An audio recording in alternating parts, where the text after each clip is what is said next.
জুলাই ঘোষণাপত্র নিয়ে বাংলাদেশ জামায়াতে ইসলামীর ইতিবাচকভাবে চিন্তা করা উচিত বলে মনে করে বিএনপি। বুধবার 6 আগস্ট সকালে রাজধানীর গুলশানে দলের চেয়ারপারসনের রাজনৈতিক কার্যালয়ে সংবাদ সম্মেলনে সাংবাদিকদের প্রশ্নের জবাবে এই মতামত দেন দলটির মহাসচিব মির্জা ফখরুল ইসলাম আলমগীর এবং স্থায়ী কমিটির সদস্য সালাউদ্দিন আহমেদ।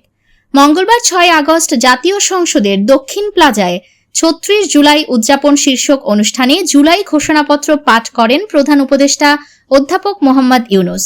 এ সময় প্রধান উপদেষ্টার সঙ্গে মঞ্চে বিএনপি, জামায়াতে ইসলামী ও এনসিপি সহ বিভিন্ন রাজনৈতিক দলের শীর্ষস্থানীয় নেতৃবৃন্দ উপস্থিত ছিলেন। প্রধান উপদেষ্টার ঘোষণাপত্র পাঠের পর সময়ের সংবাদে তাৎক্ষণিক প্রতিক্রিয়ায় জামায়াতে ইসলামীর নায়েবে আমির ডাক্তার সৈয়দ আব্দুল্লাহ মুহাম্মদ তাহের বলেন, আমি মনে করি জুলাইয়ের যে আকাঙ্ক্ষা এই ঘোষণাপত্রে সেটার তেমন কোনো প্রতিফলন হয়নি। একটা পাশ কাটিয়ে যাওয়ার মতো অবস্থা আমরা দেখেছি। এটা কোন তারিখ থেকে বাস্তবায়ন হবে, কালকে থেকেই বাস্তবায়িত হবে, সেটা কিন্তু স্পষ্ট করেনি।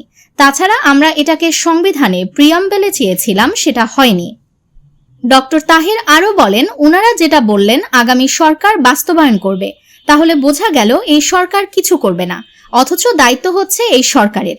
এভাবে এত গুরুত্বপূর্ণ একটা ইস্যুকে হালকাভাবে পাশ কাটিয়ে যাওয়ার যে ঘোষণাপত্র দেখলাম, তাতে আমরা হতাশ, এই জাতি হতাশ।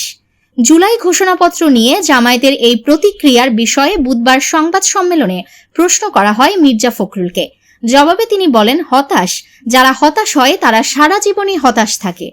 এ সময় পাশে বসা সালাউদ্দিন আহমেদ বলেন, আনুষ্ঠানিক প্রতিক্রিয়া হয়তো তারা এখনো দেয়নি, তাৎক্ষণিক প্রতিক্রিয়ায় তারা বলছে, তবে আমরা আশা করব তারা একটা ইতিবাচক দৃষ্টিভঙ্গি নিয়ে এই জাতীয় সংকটের এবং গণতান্ত্রিক উত্তরণের পথটাকে পরিষ্কার করবে।